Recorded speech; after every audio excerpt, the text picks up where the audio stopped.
நடிகை த்ரிஷாவுக்கு இளைஞர் ஒருவர் லிப் லாக் முத்தம் கொடுப்பது போன்ற வீடியோ இணையத்தில் பரவுவதால் பெரும் அதிர்ச்சியை ஏற்படுத்தியுள்ளது. இதனை பார்த்த ரசிகர்கள் கொதித்தெழும்பியுள்ளனர். தென்னிந்திய திரையுலகின் முன்னணி நடிகைகளில் ஒருவரான த்ரிஷா சமீபத்தில் நடிகர் விஜயின் கோட் திரைப்படத்தில் மஞ்சள் புடவை கட்டி மட்ட என்ற பாடலுக்கு செமையாக குத்தாட்டம் போட்டிருப்பார். இந்த வீடியோ ரசிகர்கள் மத்தியில் பெரும் வைரலானது. தற்போது பிரபல நட்சத்திரங்களுடன் இணைந்து டான்ஸ் ஆடுவது போன்ற வீடியோக்கள் உருவாக்கி பரபரப்பை ஏற்படுத்தி வருகிறது. இதில் த்ரிஷாவுக்கு இளைஞர் ஒருவர் லிப்லாக் முத்தம் கொடுப்பது போன்ற வீடியோ இணையத்தில் வைரலாகி வருகிறது. இந்த வீடியோவின் எடிட்டிங் பலரையும் அதிர்ச்சியடைய வைத்துள்ளது.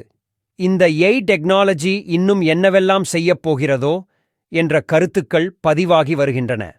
இதுபோன்ற வீடியோக்களை உருவாக்கியவர்கள் மீது சட்டப்படி நடவடிக்கை எடுக்க வேண்டும் என த்ரிஷாவின் ரசிகர்கள் கமெண்ட் பகுதியில் பதிவு செய்து வருகின்றனர்.